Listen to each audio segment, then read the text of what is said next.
a massive amount of time there, plus all the other flat-out sections.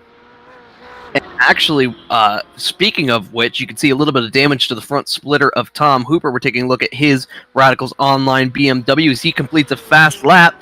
That will put him into 4th overall. Very impressive lap from the British driver, sporting a Radicals Online BMW. Looks like he's going to reset, and looks like he's staying there. Yeah, he will reset. He will sit on that time, currently 4th overall.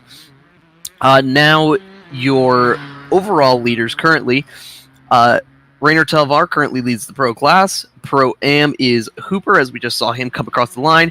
And Am is currently led by Thomas Kuhn in the V3 Racing Ford. Now another Ford we're taking a look at here, Christoph Holstein, a past champion of the series, a very strong driver who will pose a threat in this race. Hasn't been around the last couple of weeks, now sporting that rather beautiful new Comrade Gaming livery.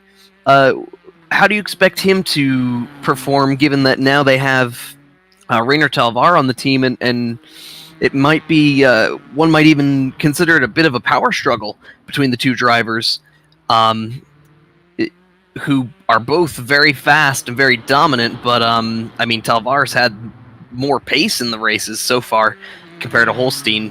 What are your thoughts there? Well, I think Holstein's just in a bit of a rough patch at the moment. I think this is a perfect opportunity to get out of that. It's a track where you're not going to end up racing people probably that much. It's probably going to be you against the track, and so it's kind of time for you to basically assess yourself, get ready, just try and get yourself together. Chris likes it here. He's driven here a lot, and I just feel that if any time is now, any time is the right time to make sort of a comeback, try and get back some lost form, it would be right here, right now. He's on a break. He's had a good track. He's had a challenging track, and it's definitely a confidence builder if you get it right. And now, something very interesting that I've just taken a look at. If you look at the front end of Holstein's car, it looks like he has a little bit of damage to that front splitter. So that's the second very fast car that, after running only one lap, has damage to the front of the car just naturally. That's not having any contact with any other cars. So you have to imagine that there will be very few clean cars to be spoken of at the end of this race. No, it's almost impossible to see at the end of the lap a car without any damage. I mean, I was just trying to get some good shots when we were in the practice session to look at, and every single car just had bits of dents around it, because some of the best sort of shots of the track are sort of come as you come past the carousel and that sort of section onwards. And just by that point, you've already got cars with splitter damage and headlights kind of just a bit busted, and and wheel arches that are just a little bit out of nick, and just never really, they just don't seem to be able to survive it. But Holstein actually goes top of the board by 0.004 of a second above his teammate Rainer Telvar. It's a CRG 1-2-3-4 with Nade Leak managing to push his BMW up into 3rd position in between some of his Ford teammates. Yes, and that is yet again a 1-2-3-4 for the Comrade Gaming racing organization. That is Holstein, Telvar, Nedelik, and Mann, and we still have yet to see Alex Bennett come around for his lap, so we could potentially see the CRG cars lock out the top 5 positions. I mean, they've been great in qualifying all season long, had spectacular performance, but a lot of mistakes from that organization. What do you think is the biggest factor for that? Having so many cars, how do you prioritize when you're running in a strategy?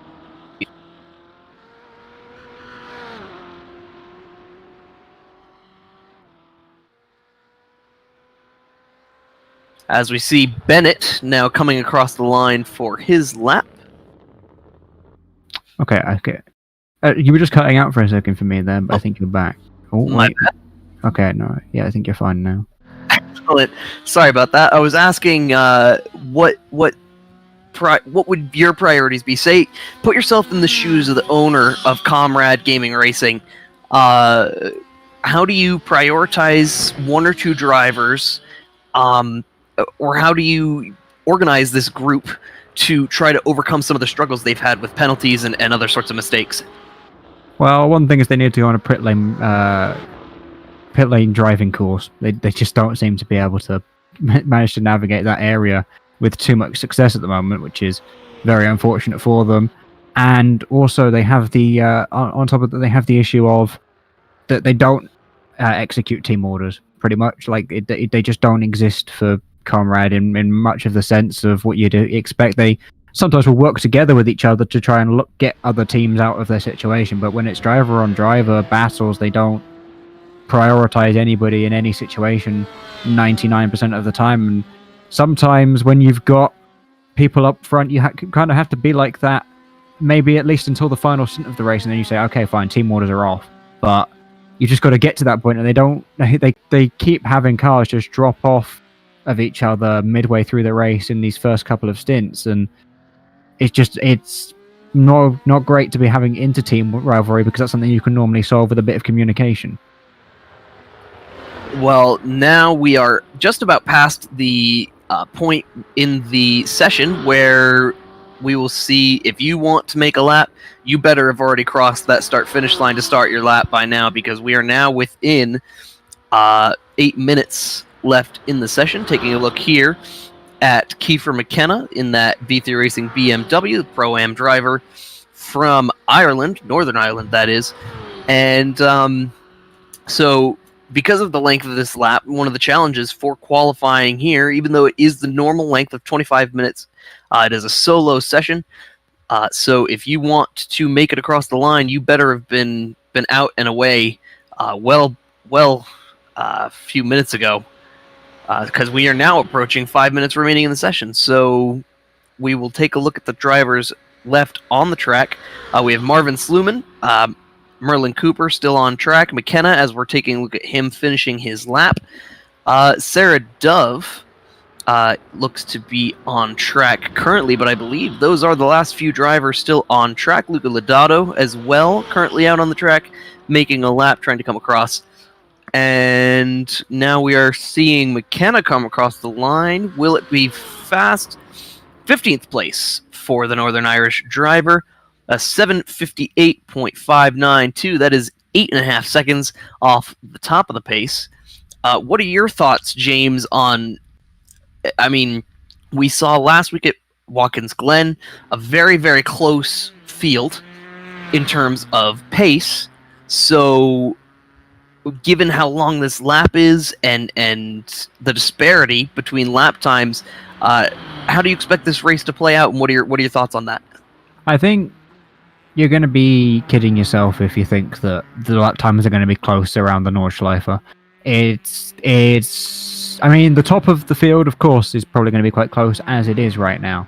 But the further down the order you get, you've got drivers with obviously less confidence, because that's the nature of what it's like. The faster drivers will have more confidence, and without the confidence, you just drop more and more time at this circuit. There'll be times where you don't have confidence going through a corner at some points, and then you start building it, and you just gain 5-6 tenths in one corner or one section here, and across 170 corners that we have here, that can add up to a lot of time. So the gaps will be very big. I think at the top we might still get some close running with each other, but it's more of a case of we're going to be watching a big race of attrition, sort of like we had in Suzuka, where again there's not really many overtaking opportunities, but it's not easy to survive a lap around here, not to mention 8, 9, 10 sort of laps that we're going to end up with here today. And, I mean, you take a look at the overall standings currently in qualifying, it is, with the exception of Tom Hooper, the top 10 is all pro drivers. Then you have the massive Pro-Am field, and the only two drivers outside of that to be within the top 25 are the two of the V3 Racing drivers in the AM category. That is Thomas Coombe and Merlin Cooper. Coombe driving a Ford Cooper in the Ferrari. And that is definitely interesting to take a look at, considering, I mean, where is the rest of the AM field? Luca Lodato would be the next, currently third in class for qualifying here. He's currently 26th. So you do have a large group of those AM drivers, but especially when you compare it to last race at Watkins Glen, a massive gap between the sharp end and the back end of the field. Yeah, exactly. This is just the Nordschleife effect, really. Faster drivers will be faster and even faster, and the slower drivers will be even slower, unless you're somehow someone that just basically comes to Nords every single time that you get bored and then practice it even more, and then you'll come here and you'll be massively faster than you are at any other track, which I guess is kind of something you could probably say about people like Hooper, who are massively outdoing where their class position says they should. I guess Thomas Coombe as well, maybe he has a lot of kilometers done at this track because he's only behind 2 Pro-Am drivers and is right on the tail of the Pro field. So I feel like someone might have to check his account to see how many laps he's done. Yes, indeed. And Coombe is known for his safety on track. Definitely a driver who is known for keeping it safe, keeping it in one piece. We're taking a look here at John Hallowell in the Venom Racing BMW. He will come across the line here in just a moment. We'll see if he is able to improve from his current 10th place qualifying position. He comes across the line. Yes, he will improve by 1 position over Edens in the other BMW, so that will make him 9th place scored here. Currently coming around Merlin Cooper and Roberto Edouard. I do not expect that either of these drivers will make it across the line to finish the laps they're on, so I would expect that they are just getting more experience, getting more track time, getting more kilometers under their belt, and getting acquainted with the current conditions. What benefit do you see in that, especially for Pro-Am and Am drivers, in becoming very acquainted with the current conditions, as the Nordschleife can be very temperature sensitive. So how much of a benefit do you see in these drivers continuing their laps despite knowing that they're not going to be able to make it across? I think it's just... you'll hear me say it a lot tonight, but it's just this entire track is a confidence activity, and the only way to build confidence really is to just drive. For a lot of drivers, so that's what they're doing. They're just going around and around and around and just making sure they're happy with everything that is going on with their car, make sure it's all in working order, just as they get ready to hop onto the grid, ready for the race. And for the start of this race, it's going to be incredibly hectic. The Nordschleife, not a wide track. That is very widely known information. So when you consider that, how do you expect to see a big wreck on the first lap, or do you think these drivers, who obviously are high caliber, high quality drivers from the AOR community, what do you expect to see on this first lap? I feel like things are going to be very tricky for some of the drivers. Cold tires, let's not forget, are going to make things even trickier. And then especially sort of as you get past Carousel, you head to that a lot faster, twistier section. You're going to see a lot of spins, a lot of mishaps going on. And it's just going to probably... That's the area where I'm going to end up seeing probably a lot of crashes going on. Now the drivers gridding up. Let's take a look at our top 25 qualifiers. Blair Mann will take the pole in his CGR Ford. That is the British driver. He is ahead of his teammate Rainer Talvar. Christoph Holstein will be 3rd overall. Martin Nedelik will be 4th. Alfie Lorentzen will take 5th place, followed by Asger Hebsgaard in the BMW in 6th. Tom Hooper will be the first of the Pro-Am drivers. In 7th position, Alex Bennett will be in 8th. John Hallowell, then 9th. 10th place is taken by Michael Edens. In the row just behind, Christoph Hogenhout, who we expect to see a strong performance from, followed by Marvin Sluman, Philip Schiff, Thomas Coombe, and Kiefer McKenna, who take up positions 12 through 15. Then behind them, Owen Blythe in P16 of the V3 Racing Ferrari. Then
Here we go. Oh. Yep. Green flag is out. Blair Mann will pull away from his other 3 teammates from CRG and throw that car into turn 1. Now hard on the brakes for all of these drivers. Will they make it through clean? Looks like almost 3 wide between a couple of BMWs. And we have a spin at the front of the field. That is... I'm not sure which of the CRG cars that is. That may be Talvar. He has already reset. That is huge for the CRG team. Already a mistake there. Not sure if we will be able to get a replay of that huge carnage at the beginning of the race. Looks like we have 1, 2, 3, 4, 5 cars that were involved in that incident. That is Rainer Talvar that was taken out in turn 1. So big implications from those CRG cars, and it looks like we will get a replay here as they dive into turn 1. A little hard to see from this camera angle. There we go. That's a little better. And it looks like Talvar... that's really hard to tell between Talvar turning in, but I do think that was a little bit of a late lunge from his teammate in the BMW. I'm not sure what your thoughts would be on that, James, but currently in the top of the field, we have a spin. Holstein's off. Holstein's gone off. Some damage to the right front of that Ford. Well, Holstein was involved in that incident as well. He was trying to take avoiding action from his teammate at the start of the race, and then rejoining the track got nudged again, which gave him even more damage. And then I think his tires have just got very, very hot at the rear, and he spun around. My opinion on the previous incident is that Nadlik once again also has come more blame, I think, for that incident. Now that's 2 in 3 races that he's been sort of the scene. No, sorry. It was Suzuka was 4 races ago, so it's 2 in 4 races where he's sort of been the cause of a first lap or even non-lap accident. And that's a spinning BMW into Nordschleife, and Holstein's into the wall because of that as well. And that's even Talvar is coming through. Worse. Yes, here comes Talvar on the outside now. Yeah, Talvar's having to make up some ground. He's got so much more confidence in these AM drivers, but he's got to find a way to get past him. He sends it down the inside of a Raptor Racing BMW there. I think that's Daniele Mamano, yes it is, that he has just gone past. He's got now he's just got drivers that have so little confidence in front of him, and he's just thinking, I can get past you so quickly, just let me go, I want to go. And he's going to be just going to have to take it patient, use as much of the passing opportunities as you can find around here. And actually, that's a slow forward in front of... that's Luca Lodato into the wall on the run-up to Fluplatz. He is just, going through Hochheiken. Just run off massively wide into the wall, damaged his car, and that's his race done by the looks of things. I mean, that's such a high-speed section. It's hard to make contact anywhere there without serious damage to the car, suspension damage that... would be considered rather unrecoverable. Now we are taking a look at the rise to the front from Rainer Talvar, already making a move on the left side of the BMW. I mean, how interesting are these races? How much more interesting are these races? We saw it in Suzuka. How much more interesting is it when we see Talvar at the back of the field making his way forward? It's going to be a treacherous drive to the front for him, considering how difficult it is to pass here. So definitely good to keep an eye on. Oh, that's another Ford off. I think that's Saradov, yes it is, that's gone off just in front of Talvar as he runs through there, and he's now looking at trying to get past Jamie Smith. I think Jamie's going to let him go because he just knows Talvar is going to be seeing red mist instead of red brake lights everywhere around him. At the moment, he is not going to be happy with what's going on. He's probably going to be shouting at his teammate if they are in a call together, and because Nadlik has gotten away fairly scot-free, and actually Talvar now has managed to get his way open into some open road, as we've got another BMW into the wall there. Yeah, that... Just trying to look at the incident that's happened there. And he's actually rejoining just in front of Sara. That was very close, but yeah, getting very wayward, going through that section and just slamming into the wall. That was a hard lick for Patrick Werberry, and that was one of the V3 Racing Ferraris who now has to reset. Not sure. And he actually in all of that made massive contacts with Merlin Cooper as well. I missed that. That was Cooper. Yeah, and he's had a huge impact with the wall there. I think he's got off fairly scot-free because of it, but I don't think his car is going to be working order at all. And he's actually, he pulled over and was out of the race anyway. Yeah, I mean, certainly nowhere that Cooper could have gone, as we're hearing Holstein on the radio. apologizing for some contact between himself and Jamie Smith. So he and Rainer Talvar trying to make Jamie was parked in the middle of the road after his own incident, and once again Holstein was running out of places to go because it was the unsighted corner at the bottom of the track where you're going so slowly anyway. There's basically no more speed you can scrub off, and Holstein just could not avoid that. Oh man, that was a hard lick for Holstein. So now damage to both the right front and left. Right and left front of that car. That's going to be difficult in the higher speed sections of this track. Rainer Talvar still with a relatively clean car despite that early contact. I think he was pretty lucky with the way that contact occurred with his teammate. But yet again, week after week, we're seeing another example of the CRG team making mistakes at the beginning of the race. I mean, if they want to win this team championship, yes, there's power in numbers, but you have to be able to have consistent results and not be your own worst enemy, and it seems like the CRG team is, in fact, its own worst enemy. They're just, they need to coordinate things better. Like I said, they don't use team orders, and I think at the current state of things, they might have to start thinking about that, because it's annoying having a start of the race accident as it is, because the rest of your race is already making up for it. And then when it's with someone that you're literally speaking to moments before the race is going on, it's just like, what are you doing? Why have you done this? Why have you compromised not only mine, but probably another team member's race as well in all of this? And so you've just got to sort these kind of things out. They can only be done internally between team members, but something in CIG has got to be done about it, because they've taken out 2 drivers from the race that had a chance of winning. Martin might get a penalty for it if one of his teammates gets angry enough to report him for it, and then you're down to Blair. Basically, he's your one last chance at winning this race, and if then Blair has any issues, and it's the Nordschleife after all, so high likelihood that he might end up having one, it's just going to have to come down to the fact that then you might have thrown the win away to someone like Lawrenson or Hebsgaard or Hooper. Actually, Hebsgaard's in the pit, so we must have missed, or at least I must have missed what happened to him, because he's out of this race, so that promotes Hooper up a place, and actually that gives Alex Bennett also a massive advantage in all of this. Yes, indeed, and we're now on board with Rainer Talvar in the CRG Ford, making a move on the BMW just ahead of him. That is a Pro-Am entry as he is making his move back to the front. That's Wessel van Wolde just ahead of him, I believe. And then ahead of him, I believe, is Kiefer McKenna, who will be the next victim for Talvar to try to take on. And, I mean, you can see the speed of that Ford in a straight line, so clearly no aero damage on Talvar's car. I think he was the cleanest of the CRG cars who were involved there to get out of it. Holstein, definitely not the re-entry to the series that he wanted, I'm sure. As, I mean, you could see the closing rate of Talvar on the car ahead, and he just blows right by like they were standing still. Talvar's main issue, though, is that he's currently 26 seconds off of the lead of the race. And unfortunately, his teammates aren't that slow compared to him, and he didn't even get pole after all. So I don't think he can get that back up on driver pace alone. He's going to have to hope for some mistakes, which do come around here. But yeah, he's got to try and get past Blair and get this win back off maybe what he thought is an unjust winner, and it feels that he should have been the one taking the victory away.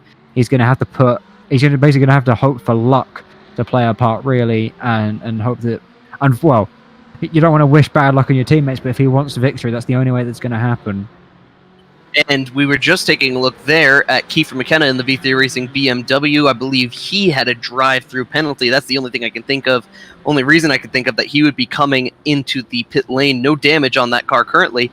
Now taking a look at Christoph Holstein trying to recover now several seconds behind his teammate Rainer Talvar, and it's pretty clear to see the damage to that car. I mean, even though he's much faster than those cars ahead, you have to imagine that he is severely down on pace compared to his ultimate pace as well with his teammates. So that's got to be a very disappointing return to the series for Holstein and the Comrade Gaming Ford. Yeah, it's not the start he would have wanted. Also on the back straight of that lap, Hooper got back his position on Bennett, I do believe, because they have switched around. So Hooper running fourth, and Holstein's off into the grass. It goes from bad to terrible to worse for Chris. He's just having such horrid luck at the moment. Things are not going his way. It's for the man, one of only 2 people to have won 2 drivers' titles in this series. Is just not what you expect to see. It's just not what you're used to, and yeah, it just goes in too hot, hits that massive sausage curb, and at that point you're basically a passenger. The car is not going to be able to cope with that at all, and yeah, just going to have to make up all those positions that he started making up on lap 1 all over again. Yes, indeed, and though he was lucky to have locked up the brakes and not made any more contact with the front end of that car into the tire barrier that he was very close to making contact with, you have to imagine that there's some floor damage as a result of that. We're now taking a look at Rainer Talvar. He is making his return to the front, of course, and the next person on his list to take down is Thomas Koom, the AM driver, in 14th position. That is the V3 Racing Ford. Koom, hailing from the UK. He's got some of the best pace obviously he has the best pace of the AM drivers, but he's hanging in there pretty well with the pace of the Pro-Am drivers ahead of him. And now we see Talvar make the move up the inside. Thomas, very sensible there to just let him by. There's no use trying to hold back a bull charging through the field. No, and sometimes passing around here kind of requires a lot of compliance from the defending driver if the move is going to succeed, especially in these sort of sections of the Nordschleife where it's very narrow, it's not very long straights, a lot of corners coming up thick and fast, especially when you're lapping cars as well. They have to do a lot to help you out. And Talvar getting very loose there on the grass, managed just to hold it. That will have been a heart in the mouth moment from him there. That was so close to ending his race as he just came out of hit miss. But yeah, you got to just hope that the other drivers help you out a bit, because it's not really worth it for them to fight you, because you'll just overtake them somewhere cleaner. But if they just let you go earlier, you're going to be less impatient, less likely to make an error in passing, and just let they'll come off cleaner from it. Yes, and you can see the aggression from Rainer Talvar as he is pushing that car to the absolute limit, now making a move to the inside of the BMW just ahead of him. Not sure who that is. Alex Schmidt he's making the pass on. Currently, we're taking a look at Stephen Brumfield. He is in 11th position, and that is 4th currently in class, so just outside of the podium in the Pro-Am class. A nice little gaggle of cars there, battling and very loose from that BMW ahead. That group is just ahead of Rainer Talvar as they go through this we're on board here through this super high speed section. We're going to try to take a look at Talvar. You can see how hard he's driving. Look at how much he saws on that steering wheel, back and forth, left and right, trying to keep that Ford underneath him.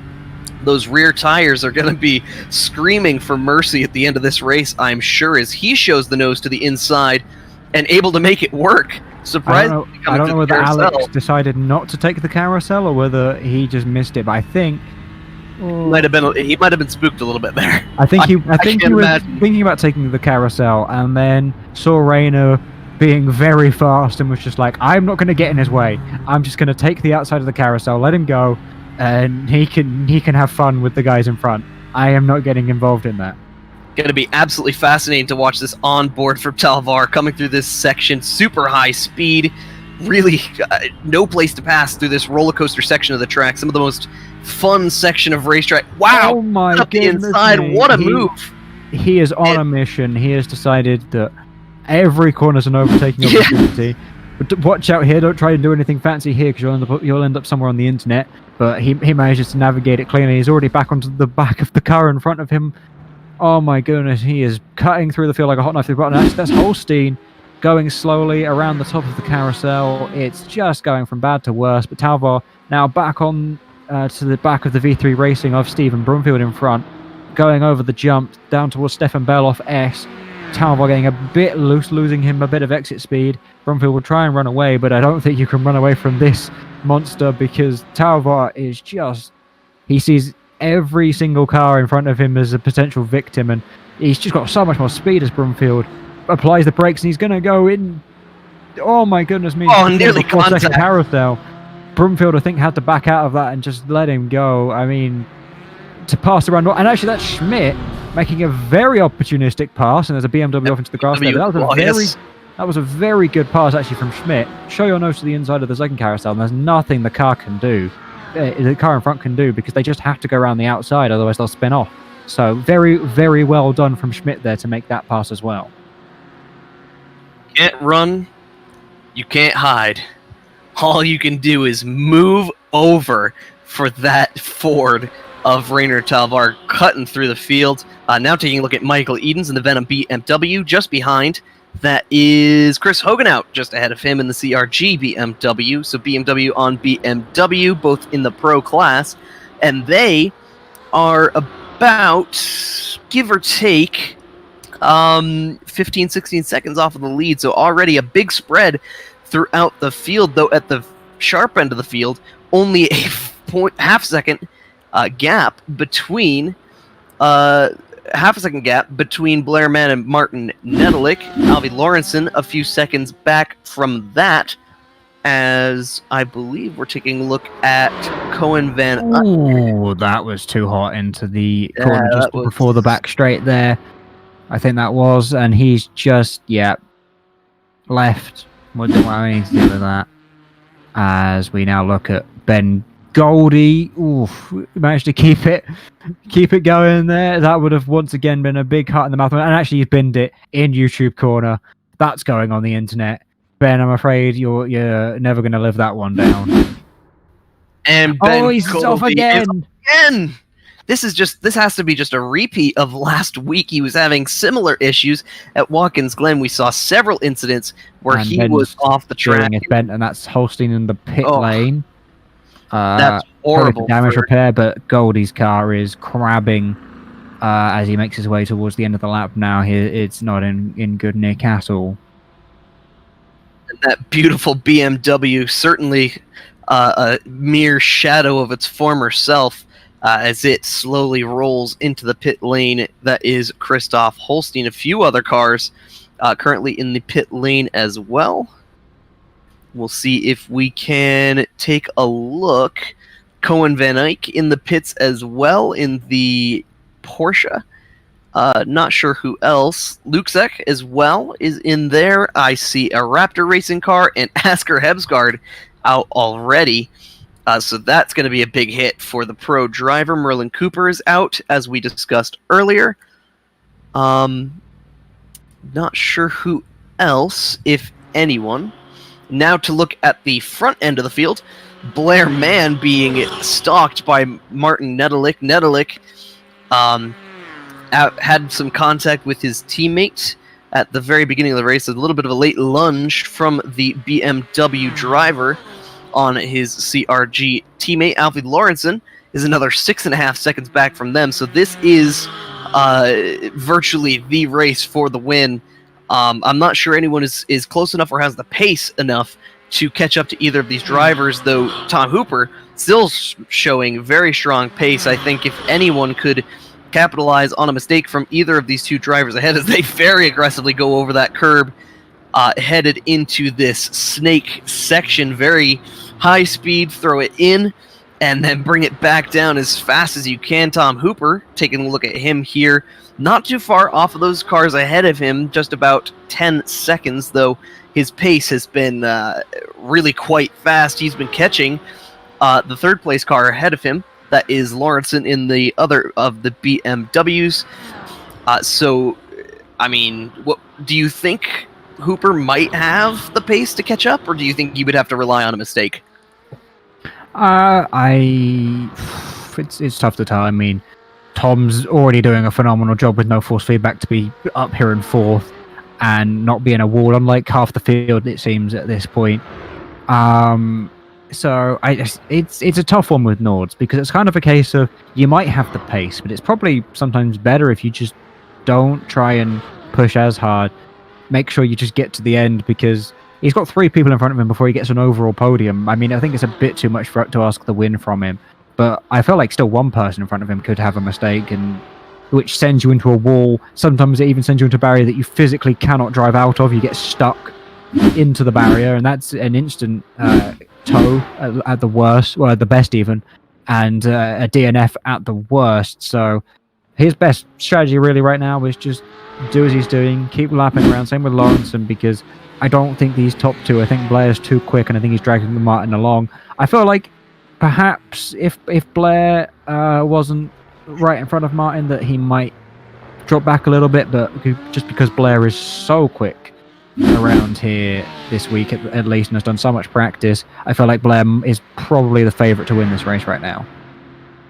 And worth taking a note, when you look at the standings in the Pro-Am class, there's over 20 seconds between Tom Hooper and the next Pro-Am, so that is a massive gap, quite comfortable for the BMW driver. Yeah, he's just on another level this week. This is what I expected from him when he came to his favourite track by far and away, his best track. I mean, I drove with him in the 24, seems like forever ago now, and I mean, he was so much faster than me. He's just has so much supreme confidence around this track, and just does. Yeah, I mean, it's been a long time since. It feels like such a long time since then, since I put it in the wall and ended the race, and I apologize for that if you're listening to this later on. But yeah, no, he's just something else at this track sometimes. And the battle for the lead rages on, just 0.6 of a second between the Ford and the BMW, both CRG gaming cars. That is Blair Manford, Martin Nedelik, the British driver, currently leading that battle. Then another 6.7 seconds back to Lawrenson in the 3rd position. Then Tom Hooper. Alex Bennett makes up the top 5, just ahead of his teammate, Cass Hoganout. Behind them, Michael Edens. I believe a pass between Philip Schiff and Owen Blythe. That is for 9th and 10th. So Blythe will fall back another position and Schiff to the wall. Beats from a curb. And that's going to be difficult. There's a lot of cars coming behind, so going to be hard to find a gap. Potentially some contact between himself and someone else that caused that, as we see the AM leader come by. Looks like he's found a gap, but he's going to have to Austin Powers this a little bit. He managed to get off the curb, though, and that was the biggest concern there, is with these such high curbs, high-profile curbs, it's very easy to end up getting beached on them, so he's very, very fortunate to not get stuck. What just happened was he went in a little bit too hot into the left-hander, just went very deep, touched the grass, and instant flick spin round, and he's actually towed back to the pit lane, which, I mean, I'm a bit surprised about. Because he was actually pretty much clean away and ready to go, but instead he decides just to get out of the way, not cause instance for any other people. But he was running in such a good position, so this is such a shame for him, really. I think he was fighting for almost a top 5 position in Pro, so yeah, it's a shame to see that happen, but it's just what happens around this absolutely devastatingly destructive track that is the Nordschleife. And coming onto the Dalton Jahur is Alex Schmidt in the Porsche, currently in the slipstream of Seleznev, ahead of him in the BMW, that bright pink Hello Kitty entry.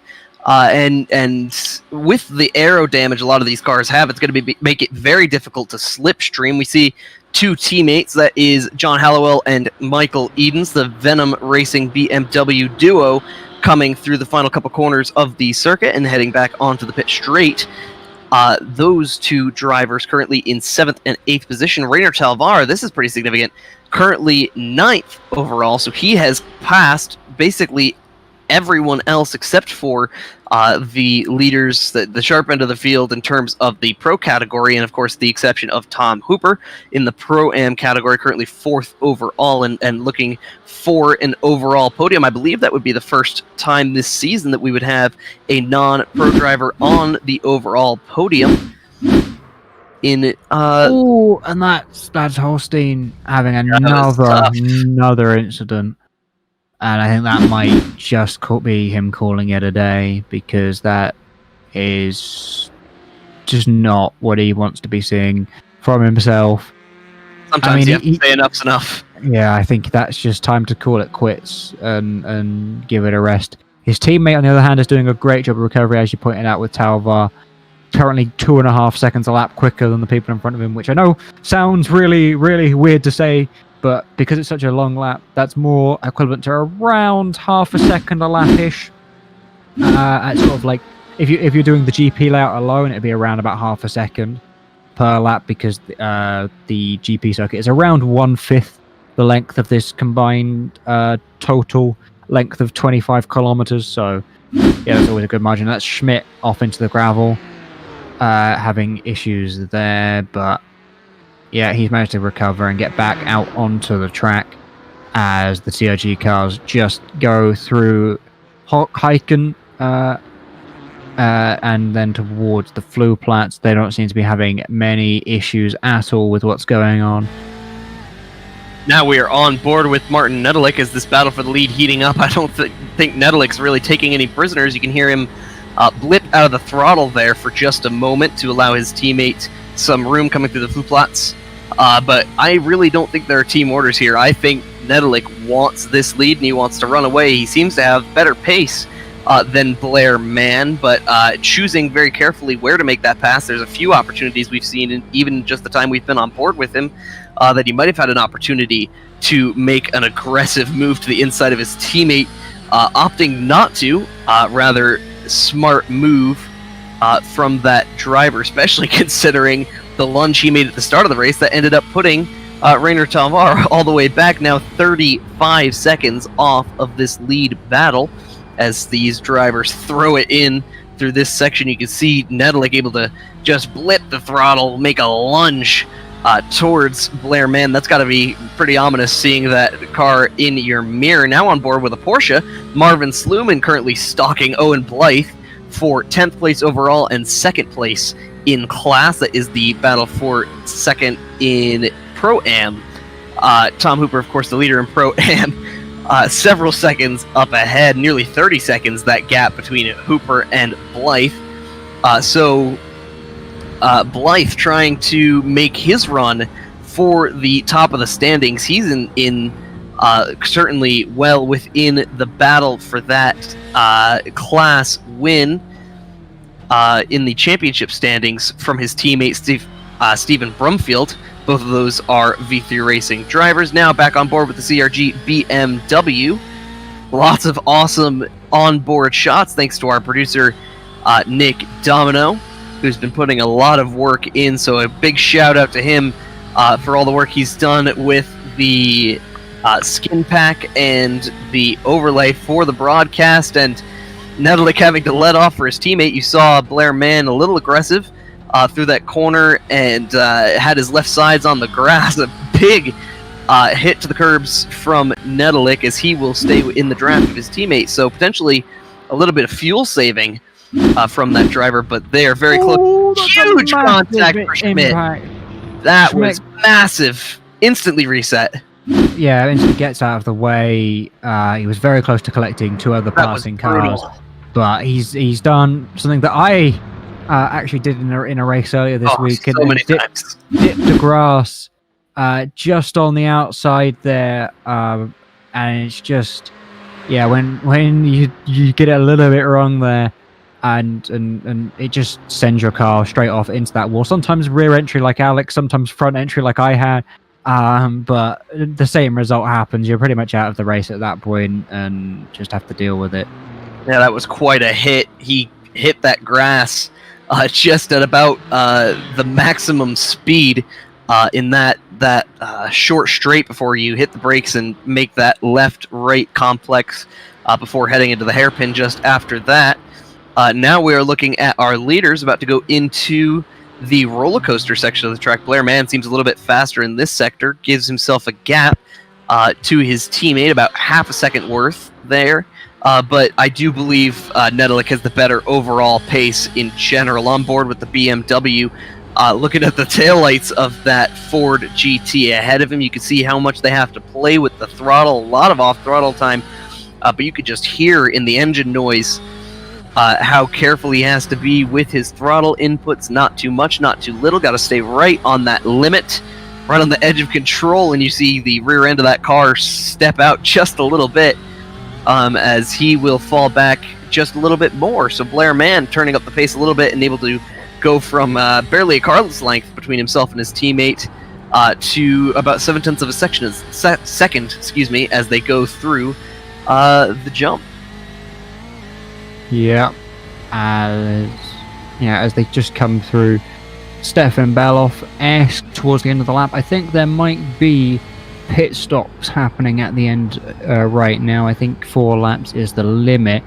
One thing to bear note of is, although it's pretty much impossible to save an extra lap of fuel sometimes in these cars around such a long track, it's still worth doing a little bit of fuel saving, because the fuel saving you do out on track is less time stationary in your pit box, which obviously is a good way of saving time. And actually, that's Seleznev in 4th in the Prime category, challenging the podium in class right in front of him as they head towards the end of the lap. Seleznev getting a little bit wide there through the double apex right-hander, but over the crest now, he doesn't seem to be having any more issues, but he just takes a little bit less neat lines. I don't know whether that's just because his view is a little bit more obscured by having a car in front of him, but he's just not quite as tidy as Blythe in front. And actually, there's a move for the lead going on right now, as Martin has decided that he's going to be the one taking the lead into what I presume will be the pit lane. He's decided now is the go time, and I think that means that Blair will be quite happy to sort of sit behind if he can on Martin if they come out line astern as they head into the pit box. Now we did saw a replay of the pass. What do you expect to see strategy-wise? You cut out a little bit there, but yeah, as they come into the pit lane, Blair is probably going to be the one who will be happy if he can stay within Martin's slipstream for the second stint, because that'll allow him to have the shorter stop. But it all depends on how much fuel Martin has saved in the stint we've just watched, because if he can have a quick enough stop, he'll be able to drop Blair from his slipstream, and then we'll really get to see which of the Comrade cars is the true fastest driver. Yeah, I do apologize for the microphone issues I have been having. We see Nedelik able to get out ahead of his teammate Blair Mann. I was asking James, what do you expect to see here in terms of pit strategy? We saw they've just crossed. That was their fifth lap that they're starting now. So should we expect to see every 4 laps pitting, or what do you expect to see? What number of pit stops do you think that we'll see throughout this race? Well, yeah, it's going to have to be 4 lap stints, basically, because you physically, unless it's only a tiny amount of fuel, you cannot save enough to go to an extra lap around a track this long. We're talking laps being somewhere around 15 litres of fuel. There's no way in half an hour you're going to be able to save 15 litres of fuel while going at a reasonable pace, or anywhere near that sort of number. So drivers are going to have to be basically just doing 4 lap stints until they get to the end of the race, which at the moment looks like it will be around 10 or 11 laps, which means that can be a big variable, because if we're very close to going the extra lap, then drivers are going to have to put in a lot more fuel than they would otherwise, and that's not going to be good for A, carrying the fuel, and B, in the pit stop. So drivers will be wanting to push that if they can, but if there is no rock solid evidence to suggest that they'll be going an extra lap, they might just have to risk it for the biscuit. But we'll all have to see how this plays out. Traffic, of course, may be an issue. Leaders dropping out could be an issue. So there's still many factors to work out, but drivers are going to have to be watching their fuel numbers. So we're taking a look at Sarah Dove for a moment there. Now looking at Jamie Smith. We've just passed 34 minutes of race so far, and that's got to be the end of the day for Jamie Smith. Yes, indeed, he is in the pits. I mean, missing the entire front clip of that race car. So another one bites the dust, as a wise artist once said. Now, to take a look at Blair Mann. He has fallen off of Martin Nedelik by quite a gap, already a second and a half. So Nedelik was clearly the faster of the two cars, just didn't have the track position. So now he will try to run away from his CRG teammate and get as big of a gap as possible. I mean, with how long this track is, with how huge the gap is between the drivers, I mean, that very easily could have been the pass for the win, even with us only being about a third of the way, or quarter of the way rather, through the race. Very early to know who our competitors for the lead will be, but I mean, when you look at Alfie Lawrenson, already a 10-second gap between himself and Martin Nedelik for the lead.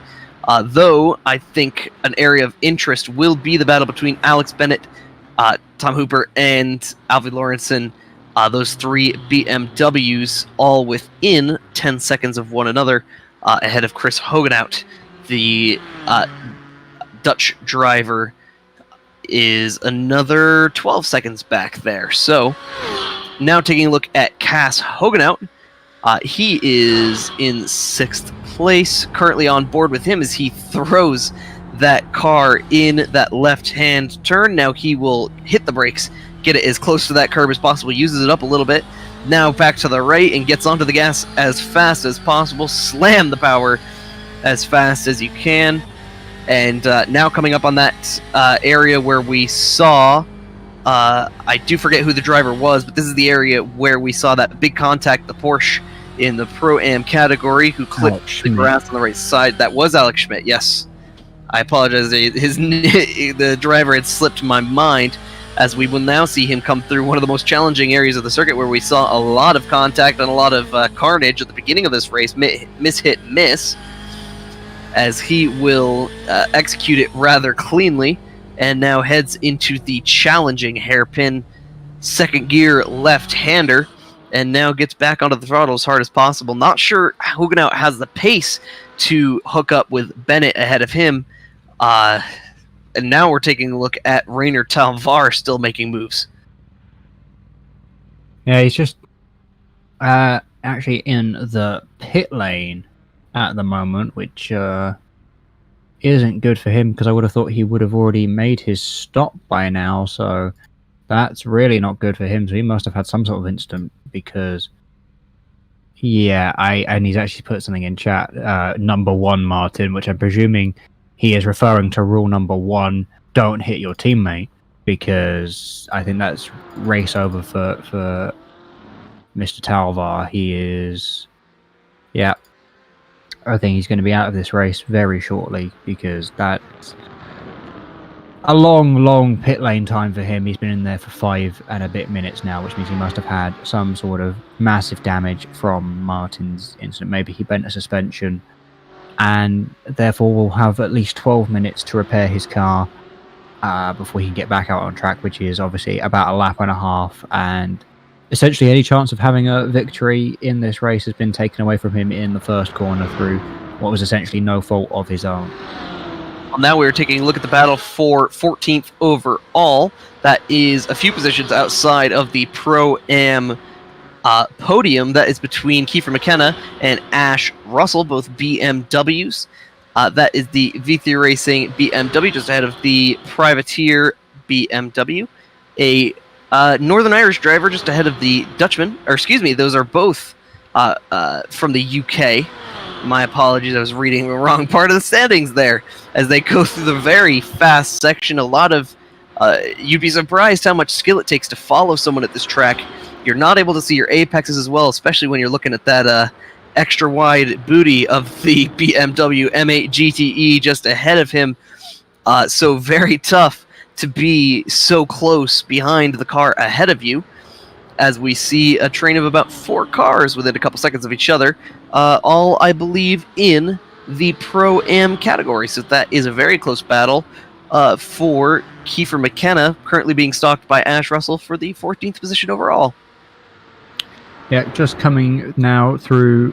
Actually, there we go. There are our leaders coming through the second carousel, and Martin's clearly made some sort of error, because he's now behind his teammate of Blair Mann. One thing I noticed was... Actually, there it is. It was... Yeah, coming up just before that second carousel. Martin has nosed the wall. That is, I will say, I did that in the 24 hours.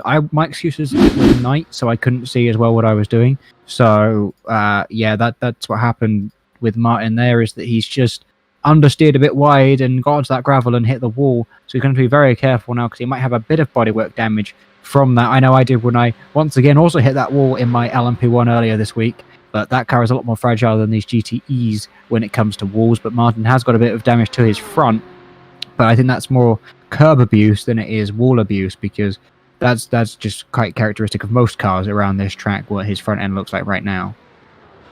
Well, a strong performance from the leaders in both the Pro-Am and Am categories. Tom Hooper in 4th place overall, well above his competition in the Pro-Am category. Thomas Coombe in the V3 Racing Ford, the UK driver, in 13th overall.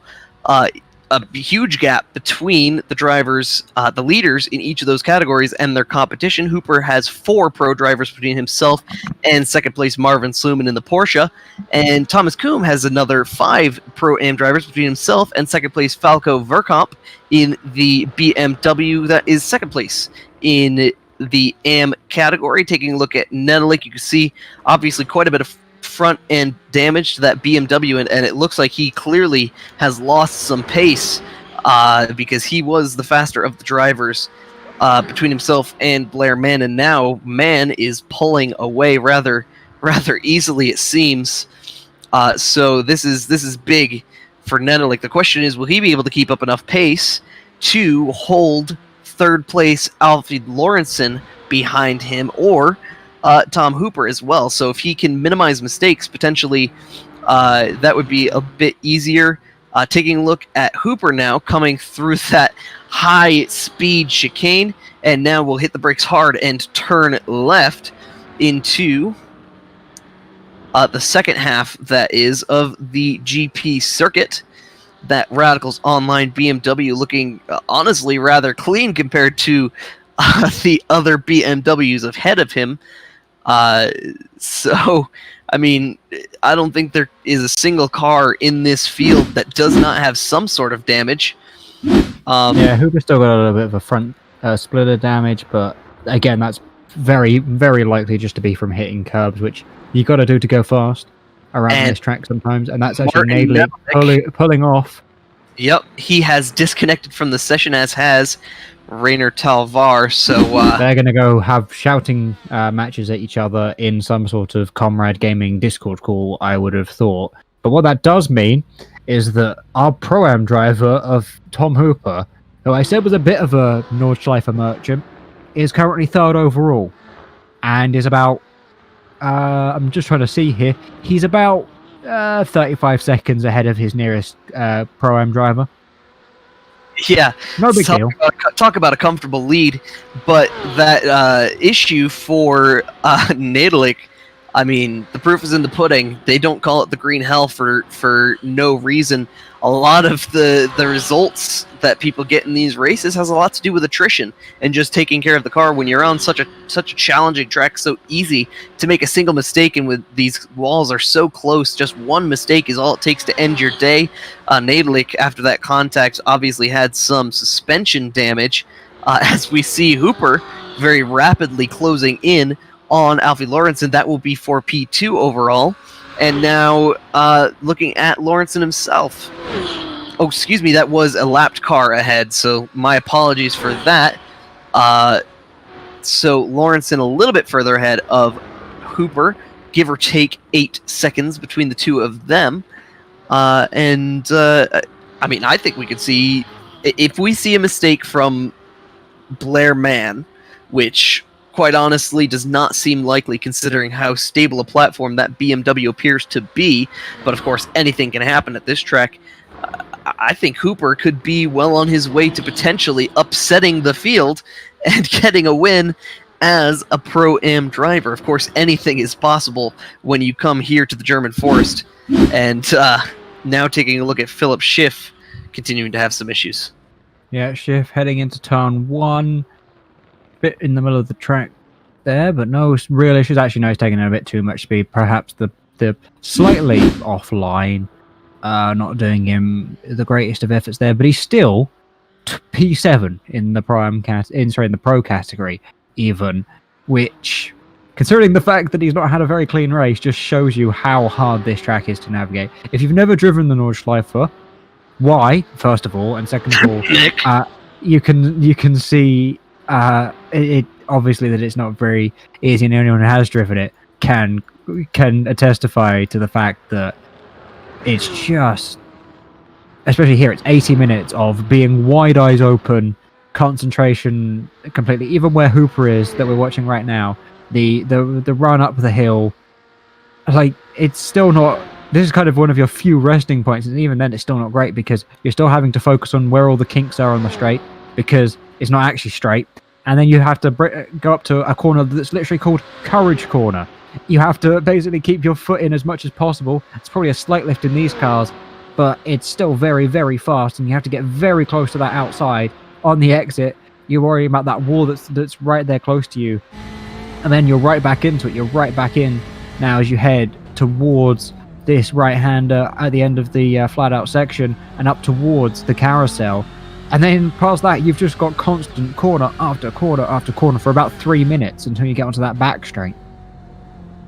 This is a little interesting. A bit of a side note, we saw Nenelik disconnect from the session, but we have now seen him reconnect to the session. Not sure if he plans to wait for damage to get fixed and potentially get back out there and try to pick up a couple of extra positions if someone is to wreck.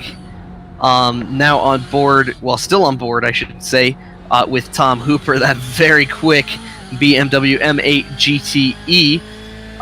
He hasn't been gaining that much on Blair Mann in the lead, though he has been gaining on Alfie Lawrenson. At the beginning of this lap, Lawrenson was about 6.5 seconds behind Mann and Hooper about 14 seconds.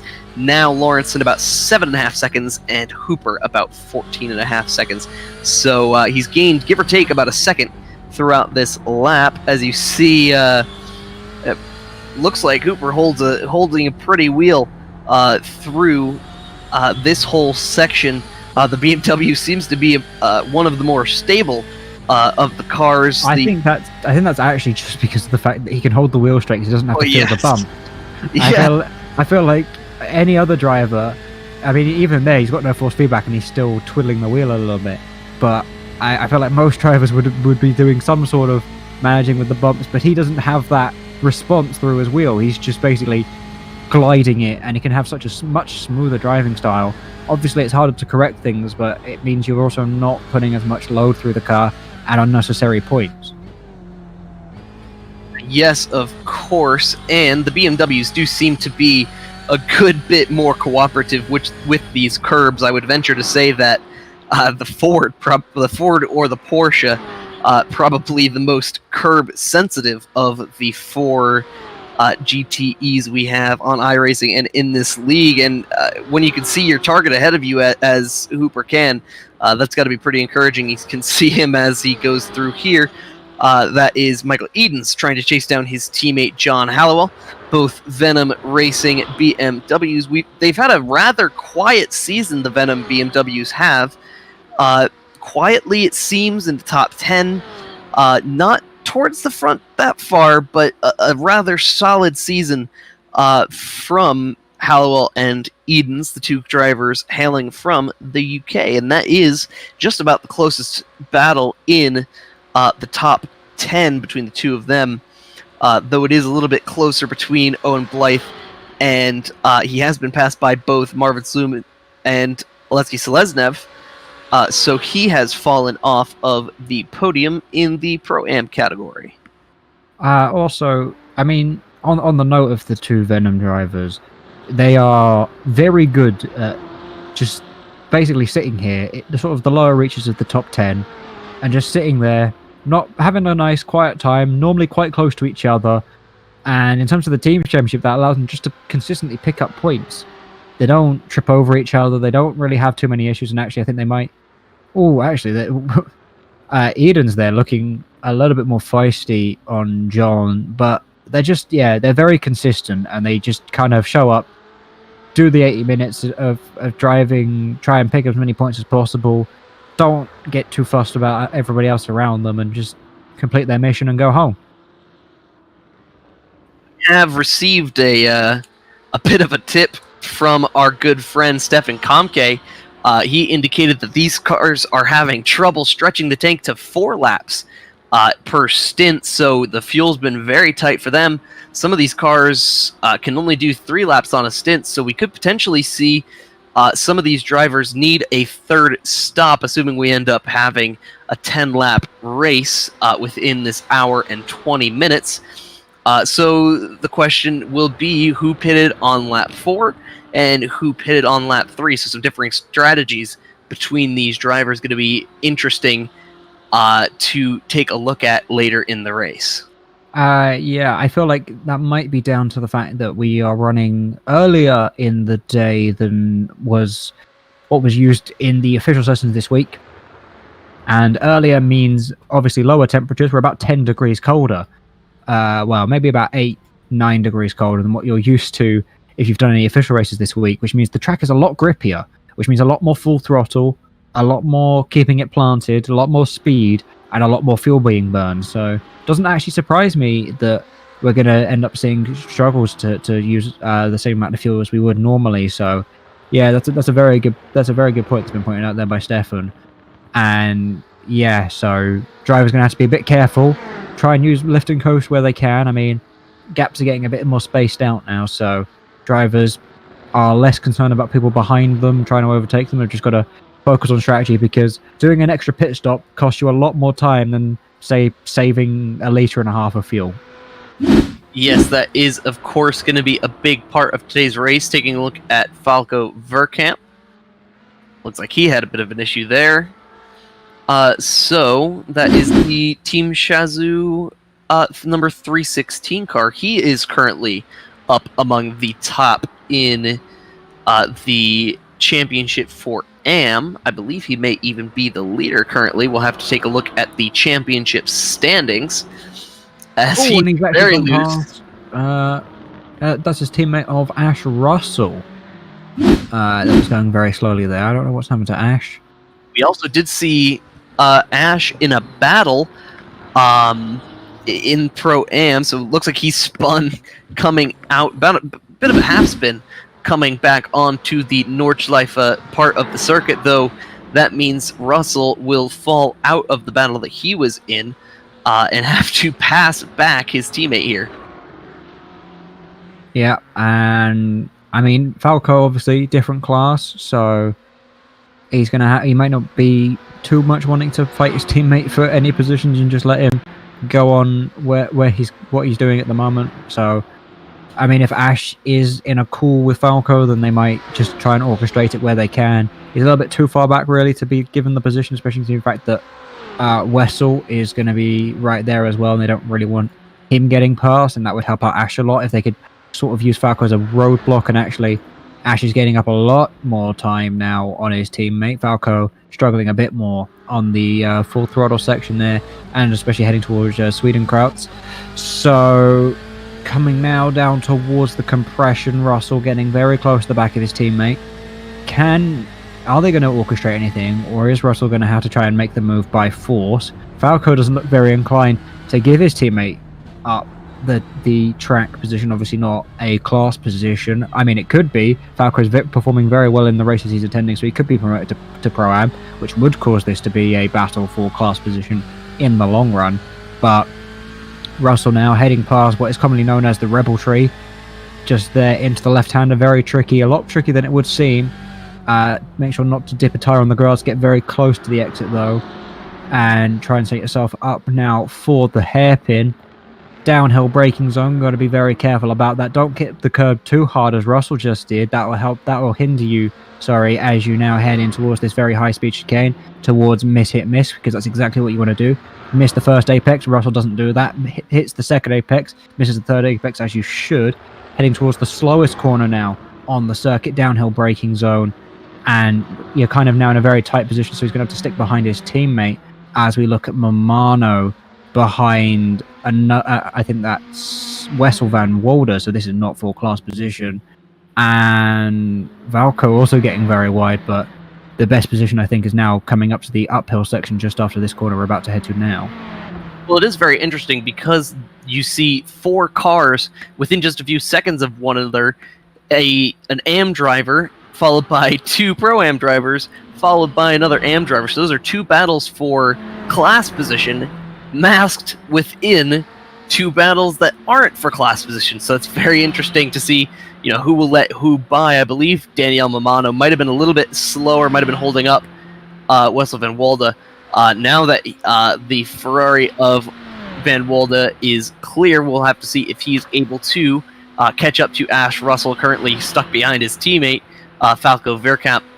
And that is a couple of drivers from the European side of things. Quite a few European drivers in this league, obviously, given the time zone. But a good bit of variety there in that battle. You have Verkamp from the Netherlands, Ash Russell from the UK, followed by Wessel van Walde, also from the Netherlands, and then the Italian driver, Danielle Mamano. So definitely a lot of really awesome variety in terms of nationality within this series. You can see a replay there of Dan Alpel having a little bit of trouble, it seems. Slow getting back up. Oh, that was some rear end damage. A little bit fortunate the way he hit it, though. That was hard contact, but no damage to the wing. It does not appear, but he also kind of just bounced right off that wall and was able to keep on going like nothing happened. He was kind of unlucky that he spun around and lost control, though, because of the fact that if he had kept if the car was still in a straight line, you're going so slowly there that it's actually quite easy just to apply the brake, slow down a little bit, and take the outside line through carousel. But now Mamano is right on the back of Van Walde in front of him as they head now towards the downhill S's section at the end of the lap.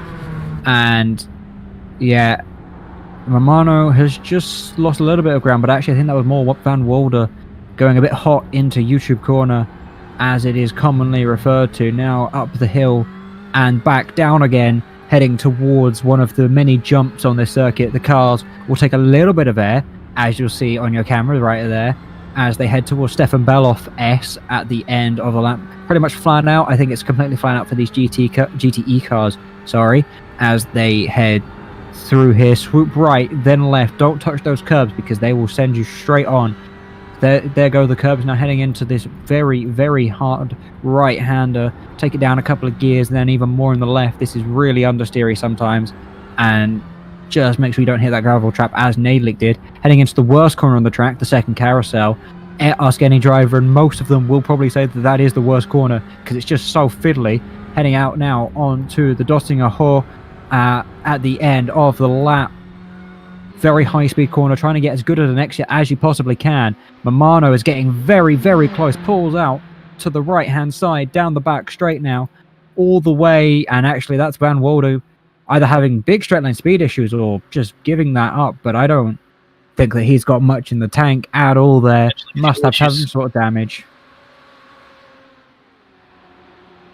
Very interesting that I had originally thought potentially that it was very odd for Mamano to make that move, though looking on board with Wessel van Walde, looks like he's very close on fuel, so trying to save what he can and coast through the last part of this lap and make it to the pit lane. We'll see if he's able to make it.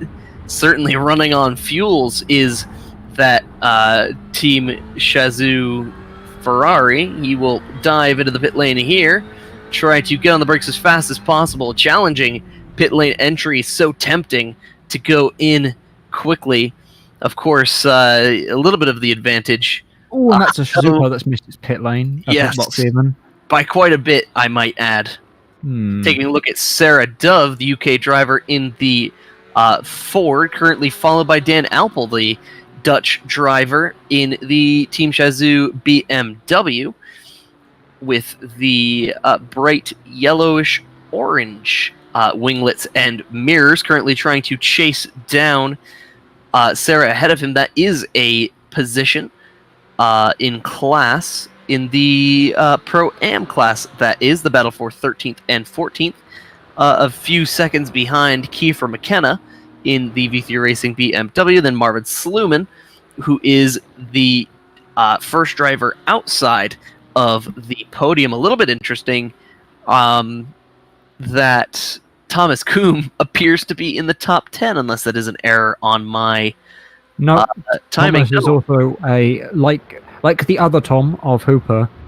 They seem to be very good at the Nordschleife, these Toms that we have here Tom today. Show, isn't it? They clearly just very much gel with this track, and it is a track where the drivers make so much difference. I mean, we haven't talked about cars too much here today because, honestly, it doesn't make much of a difference, because the second or so that a different car can make around here, on a perfect level, you see Seleznev having an issue in to the Nordkehr at turn 1 of the Nordschleife, but seems to be able to get that under control. And actually, that's Dan Alpol, who we were just on board moments ago with, that's just spun, going through Hatzenbach and Hoheiken.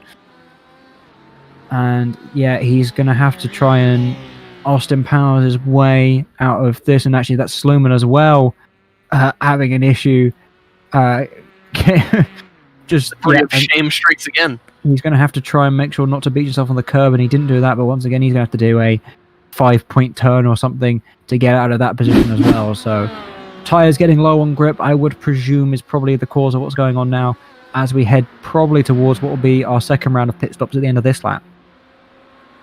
Look now at Stephen Brumfield, the V3 Racing purple Ferrari, the German driver piloting that machine. And he is currently trying to chase down the car ahead. I believe that is... Who is that?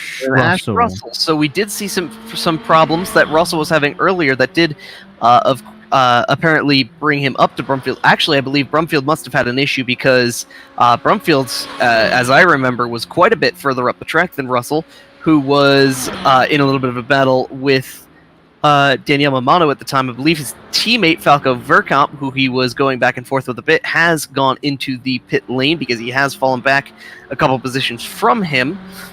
So that is interesting to take a look at. Daniel Mamano, another 3 seconds back in the AM car that is behind this battle.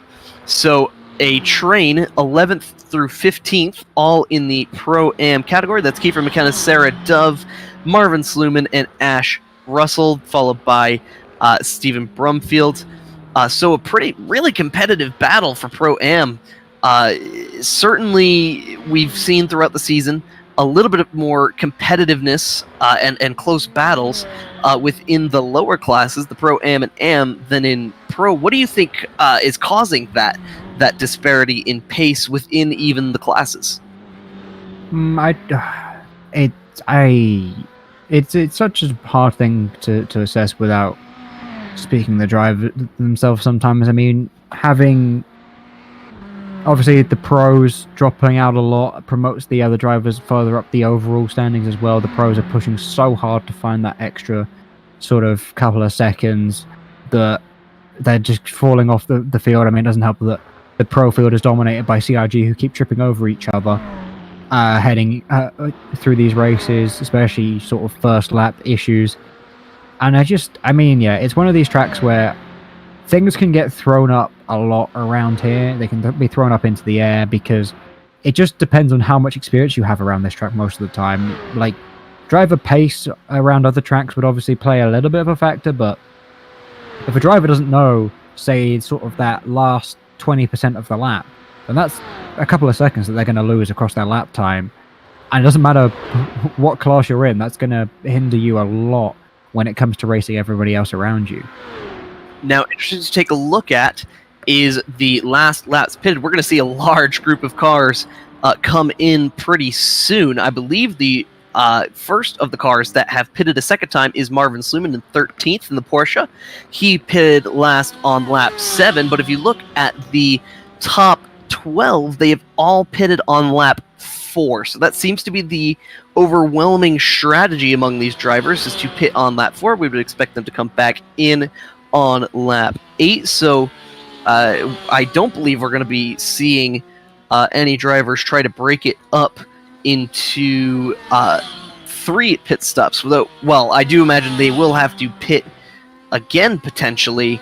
It's going to be pretty close. May end up being a bit of a fuel mileage race, so it's going to be interesting to follow Marvin. We'll see how far up the field he's able to get once the cars ahead of him are in the pit lane. Our two leaders, Blair Mann and Alfie Lawrenson, are now in the pit lane as we take a look at Chris Yardley in the Hyperion Racing lime green car. Oh, that's a spin for Yardley as he went through. I believe that is miss hit miss, and that although the corner name tells you how to do it, I'm pretty sure not spinning is obviously not in the name, but it's definitely advice you should take with you as you try and navigate it.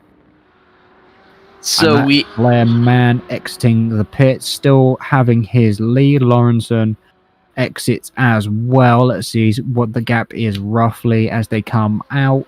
Lawrenson appears to be still around 7.5 seconds behind Blair. Actually, he's gained a little bit. It's now down to about 7 seconds. So Lawrenson's gained a tiny amount on Blair through the stops. And actually, Lawrenson, I think, had a 4-second quicker lane time. So I don't understand why that gap hasn't come down as much as it should have. But yeah, Lawrenson doing a good job at least in the pit stops. And Hooper was about a second slower than Lawrenson, but still 3 seconds quicker than the leader. And actually, Bennett has gained about 2 seconds on Hooper. So that's one thing to watch out for the final place on the overall podium. Bennett now only 1.3 seconds behind Hooper. So for the final 2 laps of this race, Hooper's going to have to watch his mirrors. Of course, and that could be quite a battle considering how significant it would be for Hooper to get on the overall podium being in the Pro-Am class. Some may say with how many drivers we've seen switching between categories that based on this performance, Hooper should be in the pro category, though I do believe that this is just a case of Hooper just really loving this Nürburgring Nordschleife track. You can't promote somebody. Oh, sorry, you can't promote somebody based on Nordschleife. Yes, like it's such an anomaly of a track that you can't go, oh, he was quick at Nordschleife, so he should be pro. That's just not how it is. Like, no track is like this. We will not come to another track like this all season. So it's just one of those ones where you kind of have to accept that he's going to dominate the class. Same with Coombe. I don't see any reason why Coombe should be promoted to Pro-Am at all. It's just that this is how the Nordschleife is, and you just have to. The selectors and the class selecting people will just have to basically go, fine, you can have your dominant win, but we there is no reason to promote based on just the one performance. Of course, knowing Thomas Coombe personally, he may cry if he were to be promoted to the Pro-Am class, as we see him as well as his teammate Kiefer McKenna exiting the pit lane together. So actually, in positions 10 through 13, that is 4 V3 Racing drivers. Owen Blythe in the Ferrari, Stephen Brumfield in the Ferrari, Thomas Coombe in a Ford, followed by Kiefer McKenna in a BMW. As we see Coombe just heading through the Schumacher S's at the end of the GP lap, going a bit wide there. As they head into the Bilstein chicane and down onto the back straight. Actually, he's going to let his teammate go through. Kiefer McKenna, obviously not a class position, and as we're saying, probably shouldn't ever become a class position. I think Thomas is perfectly, in no offending way possible, but is perfectly suited to being competing in the AM category because it's more competitive racing that way. There's no point going, oh, you've had a good result, so for points reasons we have to put you in a different category, because every race from now on he's going to be nowhere near people that actually matter in terms of his racing. So yeah, Thomas, wise head, just keeping it down, just helping your teammate out and also not losing anything in the process.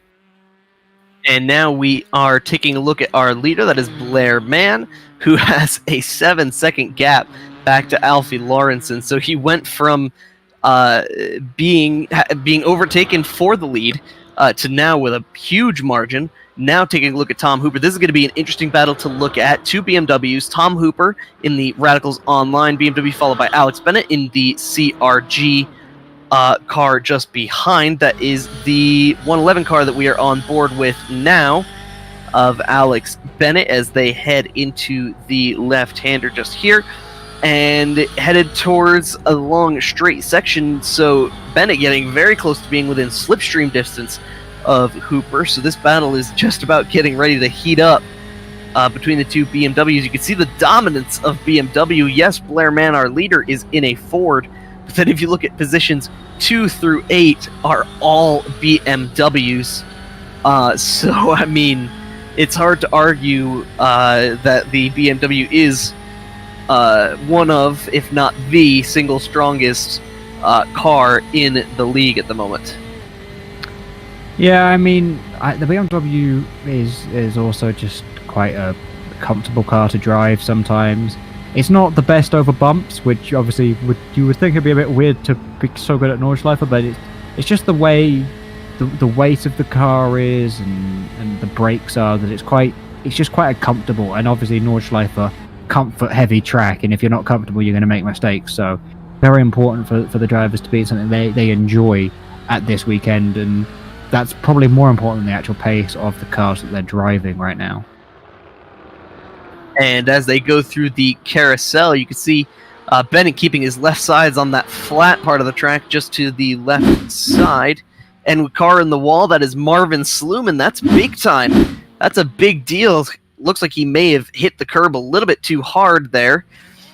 Coming out of, I believe that is in the area near Miss Hit Miss. He gets passed by the V3 racing car and has to have a little bit of an Austin Powers moment with doing a K-turn, trying to get it back around, and then ends up spinning it again and gets passed by yet another V3 racing car, 2 even, as he desperately tries to get that Porsche turned around. That was one hell of a interesting way to get that car facing the right direction. Now taking a look at Ash Russell as he goes past, I believe Sluman is still sideways, and hard lick for Russell right into that tire barrier.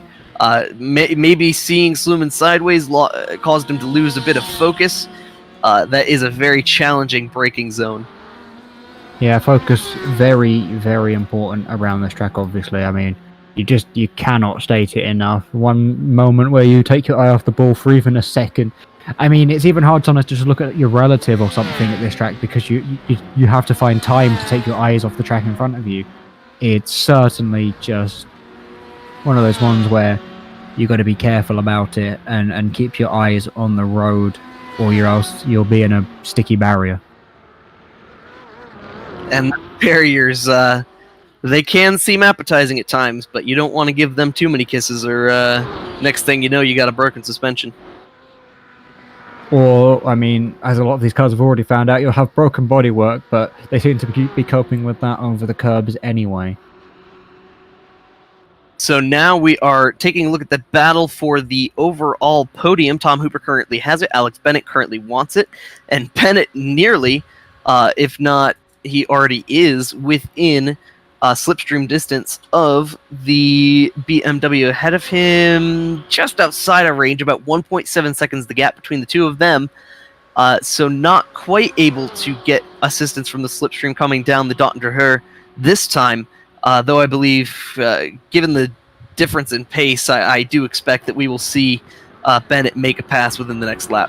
Well, Bennett actually on this lap has lost around 0.2 so far. He started the lap around 1.4 seconds actually. Now it just drops back down to that as they do the braking for the final corner. So these laps I expect to be very similar to each other.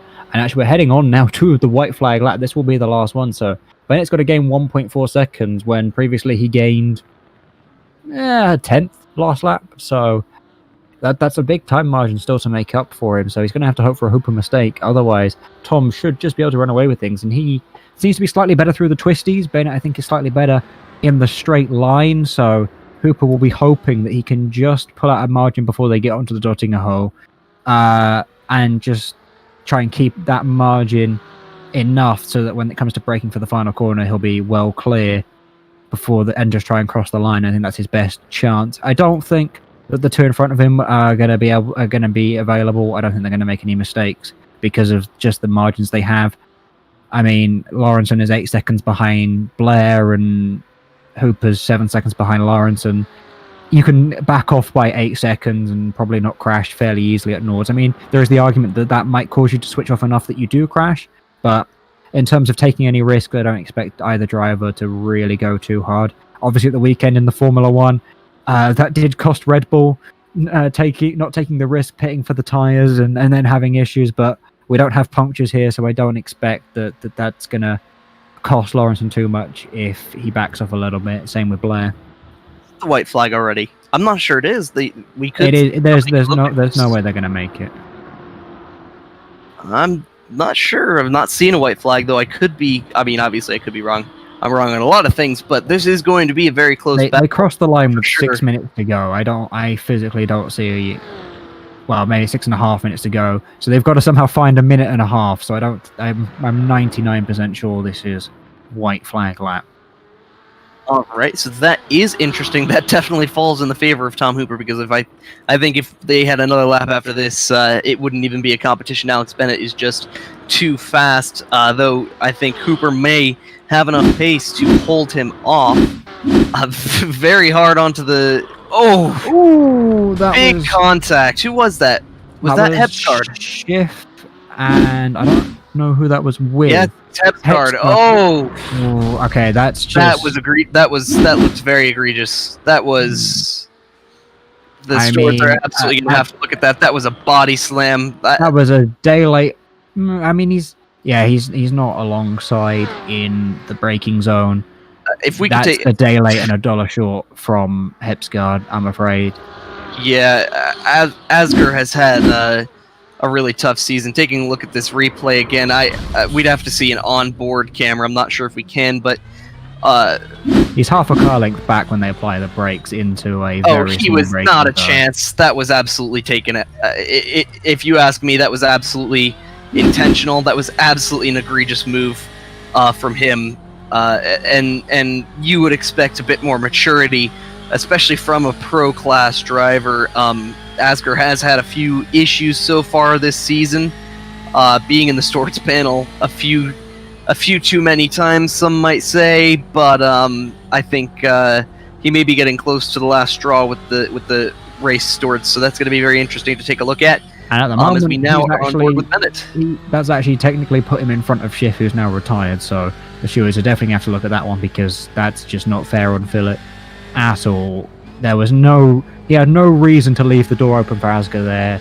He was nowhere out near being alongside him, and you can't really even make a move there anyway. It's such a tight and small braking zone that, yeah, I mean, if it wasn't intentional, it was still a massive lapse of judgment. There was no way Asger was going to get his car slowed down for that at all.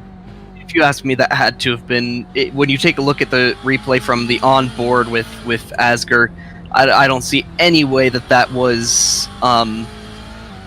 that wasn't intentional, because he was shifting up when he should have been braking. I don't see any way that wasn't intentional, in my opinion. Certainly not the kind of thing that we like to see here in the Apex Online Racing, especially the GTE League, where we have such good quality racing, such great class of drivers. Of course, that could be a little hard to tell given the challenge that is this circuit, and we had a little bit of chaos at the beginning of the race, but overall, if you look at the quality of the drivers and the quality of the racing, it's been a spectacular season, especially with that battle for the lead last race between Alex Bennett, who we're taking a look at here. Through these high-speed sections, you can see just how fast these cars are throwing it through here, how fast they're throwing these cars through here from this particular camera angle. But to get back to that point, Alex Bennett was involved in a really close battle, a last lap pass for the win. Of course, he was on the losing end of that one, but when you take a look at the league as a whole, you have to say the quality of the drivers and the quality of the racing has been arguably second to none. No, especially Alex. I mean, he is a clean driver anyway, and I mean, that battle last time out with Gorton on the last lap. But even if he didn't come off the better side of it, he was very respectful. Could have easily just blocked him, doored him off or anything, and perhaps maybe even tried to take him out and make it look unintentional. But we don't have that, and we shouldn't have that from the drivers. And so yeah, it's just nice to have respectful racing sometimes. And Bennett's going to be trying everything he can to try and make up for that and make a last lap overtake this time rather than a last lap failed defense. Heading towards YouTube corner, Bennett just falling a little bit back. He's down to about 9 tenths now, getting a bit of oversteer as he comes off that curb, heading towards now the downhill section, towards the jump. Always a very, very frightening moment. Sometimes you feel your car just disconnect right there from the ground. Taking the double apex right, then a left. Stefan Beloff S all flat out. Still losing a bit of time to Hooper. This is where Hooper, I think, is much stronger in the lap. I don't know whether the lack of force feedback helps or hinders, but something's clearly working. He's got the gap up to around a second. Bennett will still be in the slipstream territory, but he's got to make a lot of time. Bennett actually threw the right-hander there, getting about a tenth. Getting very close now to the back of that Radicals BMW, down to 8 tenths as they head towards second carousel. But Bennett's made a mistake. That's got to be game over now, and I think Hooper is in the clear. I think Bennett was giving it absolutely everything on that lap. He was going so well, making up so much time, but in the end, I think he just gave it too much. Gave it too much juice, and he's going to have to settle for fourth, but still third in Pro as we look at our race leader heading towards the bridge on the back straight towards the end of the lap. And now we will see Blair Mann finish up what will be, I believe, the final lap of the race. We are at 40 seconds overtime, so we are lucky to get extra time in this race. The checkered flag is out. Blair Mann on the lights, flashing as he will celebrate coming across the line, proving to everyone that he is not the least of those CRG cars. We discussed it a little bit in the last race, how he was the slowest of that main group, but he has come back to prove that he is indeed among the fastest in that group. Tom Hooper upsets the field as a Pro-Am driver who will come across the line on the overall podium. Oleski Selesnev we're taking a look at here. The Hello Kitty car will be second place in Pro-Am as it stands, a few seconds ahead of Owen Blythe. So that is going to be rather large gap between himself and the leader. He will be the next person in class to come across the line. John Hallowell and Michael Edens, the Venom Racing teammates, they will come across the line together ahead of Oleski. And then it will be following that when they do come across the line here, 9th through 12th for V3 Racing. Owen Blythe able to take the last podium position in the Pro-Am category. Stephen Brumfield, the points leader, I believe, currently in the Pro-Am category, followed by Kiefer McKenna, the only V3 Racing BMW, and just behind them, Thomas Kuhn, who will bring home an absolutely dominant win, his second win of the season as an AM driver, and if I'm not mistaken, he has been added to the full-time roster, so went from winning a race at Suzuka as a reserve driver to now winning full-time, so that's going to be big for Thomas. I'm sure he'll be very happy with this win. Danielle Mamano and Falco Verkamp will appear to be the last two on the podium for the AM category. As Brumfield comes across the line, now McKenna will do the same. We will watch as Kuhn brings it across the line through the final couple of corners and headed towards the checkered flag. That will be Thomas Kuhn for V3 Racing to win his second race of the season, as you see him flash the lights coming across the start-finish line. What were your... I mean, that was one hell of an interesting race. That Owen Sluman up to the inside. Will he be able to make that move? That's going to be tight for position. Not quite able to make it work. Ash Russell will maintain that position, 14th overall. And that will be, I believe, 6th or 7th in the Pro-Am category. So a line of cars coming across the line here. Danielle Mamano will now come across the line as well. He will be second in the AM category. Falco Verkamp now comes across the line as well. So the podium finishers in each of our categories have now taken the checkered flag, as we are taking a look at Dan Alpel in the Team Shazoo BMW. He will now come across the line. But for the most part, everybody has come across the line clean. What were your thoughts on that race, James? We had some We had some carnage at the beginning. We had some interesting, very close pitch strategy. What were your thoughts overall? I think that the main headline to take away from this is CRG back at it again, tripping over each other's tails.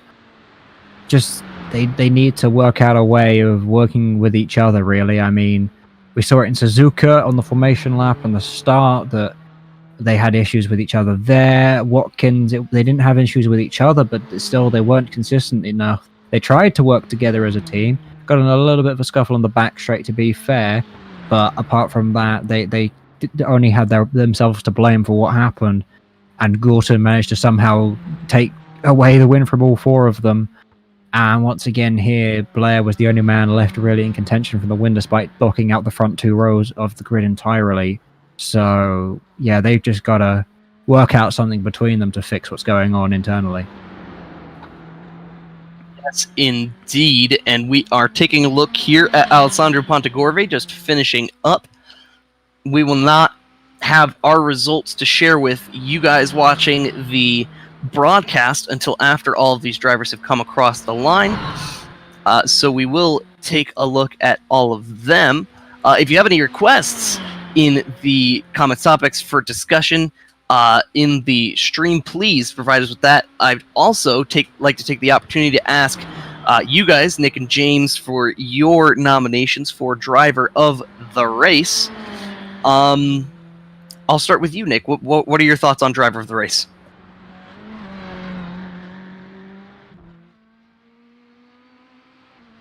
You should know by now that I'm going to do this.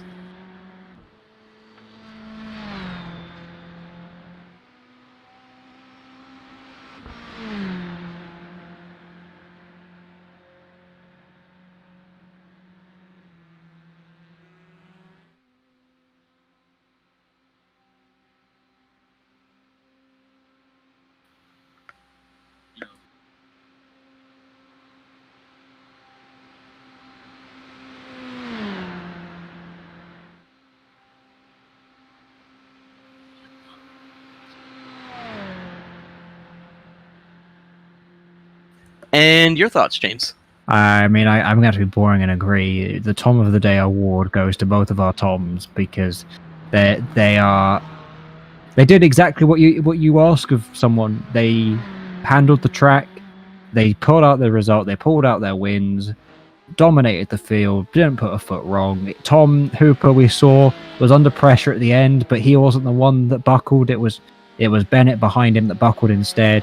So both of them doing supreme jobs to handle the hardest track that they will probably ever race a competitive race on. Obviously, there are arguably tougher tracks that exist in the history of motorsport, but none of them really get any coverage like this would. So it's always, yeah, just to survive is hard enough, and to dominate like that is definitely worth a mention.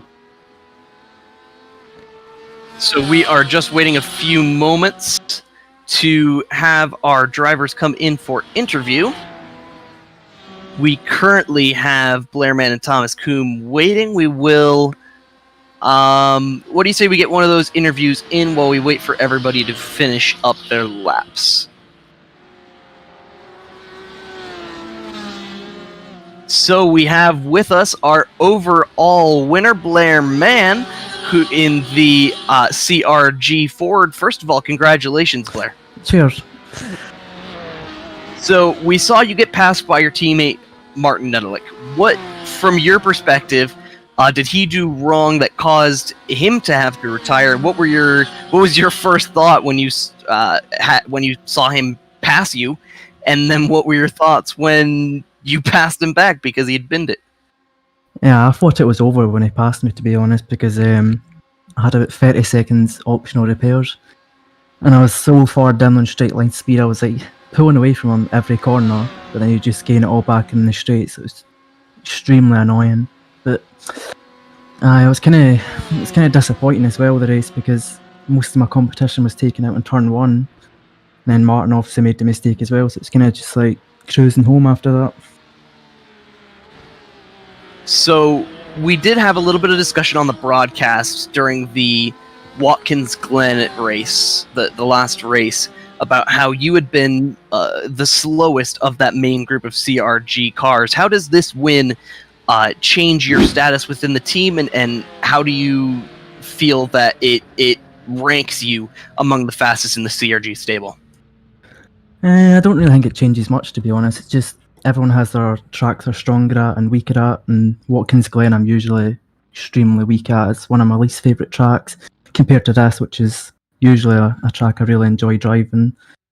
The setup as well last week, I wasn't happy with the setup, but I made a lot of work on the setup this week and managed to get a setup I'm really happy with. Well, it was a pleasure watching you. Certainly a master class in keeping the car in one piece, and we wish you the best of luck in the next coming races. Cheers, guys. Cheers. Now, next up, we have our second place finisher, Alfie Lawrenson, in the pro class. Let's bring him in here. And go ahead, James. So, Alfie, P2 overall, obviously, it was a good starting point from qualifying, but from 5th place on the grid, did you really think that such a high position was on the cards, or were you, or did you think that the race of attrition would bring that to you?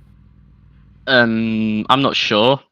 I knew people like Blair and Rayner and Chris obviously are very fast, but they all had incidents early on, so that put me into P3 on lap 1 by the time I overtook Alex.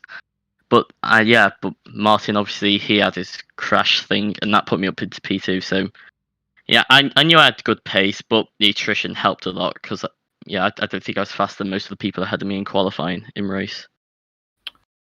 Well, obviously, you've joined the league mid-season. You're in a strong position in Watkins Glen, but then obviously your race ended prematurely with a unfortunate incident. Break week coming up. How do you see your position for the rest of the season? Obviously, it's probably a bit too late to be calling for championships, but do you feel like you can still put in a strong standing and try and make your way up the order? What are your sort of hopes coming up? I don't really know the calendars. I know there's Monza Road America. That's all I remember hearing about. I think there's Sebring next, well, not next week, but next round after the break week. Okay. Yeah, Sebring's a track I'm strong at, so that could be good for me. But yeah, I'll try and get consistently good results. See what I can actually do in the standings by the end of the season. Yeah, that's just my goal. I don't expect to be winning or anything. There's people here that are much better than me. So unless they all crash, I could just see myself just staying around P4, P5 in races if I'm lucky.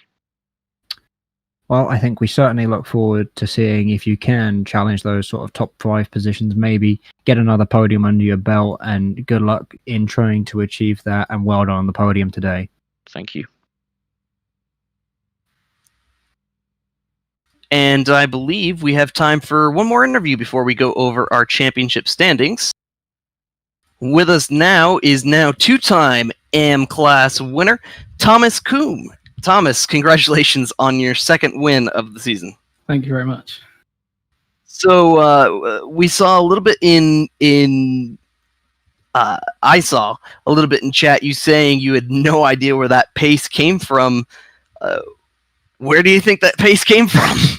I don't know. At the weekend, I was struggling to even get below 8-minute 10s. I think I was averaging about 8-minute 12s. And then first lap out of the pits in practice, I did an 8:04, so I was quite confused to where on earth that came from.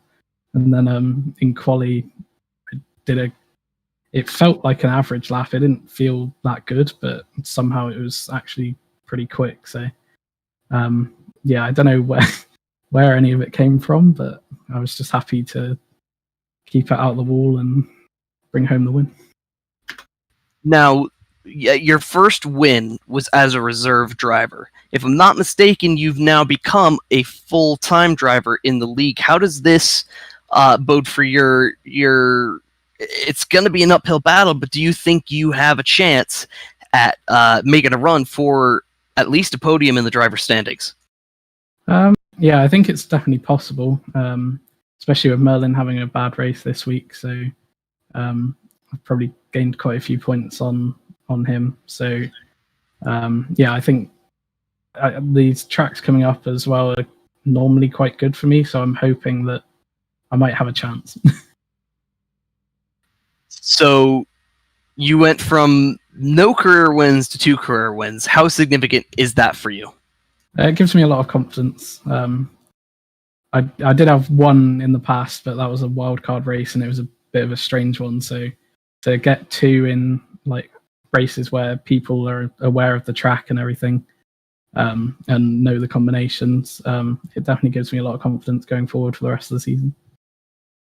It has been a pleasure talking to you and a pleasure watching you out on track, and we wish you the best of luck in the next couple races. Yep, thank you. So now I believe it is time that we should take a look at our standings after our race today. Rainer Talvar now 97 points for our championship leader, followed by Blairman in second with 84 points, and just behind him, Alex Bennett with 72 points. So Comrade Gaming currently rules the top 3 spots, top 4 even. Andy Gordon, who we did not see today, is 5th currently in the standings with 41 points. So Talvar continuing his dominance despite having 2 bad finishes in a row. Next, we will take a look at our Pro-Am Championship standings. Stephen Brumfield in the V3 Racing purple car with 72 points, 12 points back to Owen Blythe in another of the V3 Racing Ferraris, followed by Oleksiy Seleznev in third with 54 points, Dan Alpel with 52, and Chris Yardley is currently in 5th position with 45 points. And now to take a look at our AM class. Merlin Cooper currently leads AM in V3 Racing, so that is 2 of the categories currently led by V3 Racing cars, but only a 1-point difference between Merlin Cooper and Alessandro Pontecorvi for the top spot, then tied between Pontecorvi and Thomas Coombe. So Coombe well within the championship. I actually thought it was a much bigger gap for the V3 Racing Ford driver, but Coombe could well have this championship within his grasp. Daniel Mamano is in 4th place, 10 points back, and Marcus Bueller is just behind them in 5th place with 52 points. Any final thoughts from you gentlemen before we end today's broadcast? I think, obviously, everybody watch out. There won't be any racing next week. We will be on a break week. But yeah, no, it's a good race. People falling off the board left, right, and centre, though. But that's kind of what you expect at Nordschleife. People managed to get round, and it was certainly still very enjoyable. I believe Nick is having some mic issues, so no thoughts from him, but we'd like to thank you for joining us tonight for the AOR GTE League. We have an off week next week, but James, where are we headed after that? So as we mentioned in the interviews, I think after the break week, it should be Sebring International that we'll be heading to, home of the famous 12-hour race, of course. Very bumpy like here, but even more so over there in the States. So watch out for that one. So our third U.S. race in 5 weeks next week, or excuse me, the week after. It has been a pleasure having you along with us in the AOR broadcast booth. We'd like to thank you for joining us and hope that you have a great night. For Brayden Hill, James, and Nick Domino, this has been the AOR GTE League, and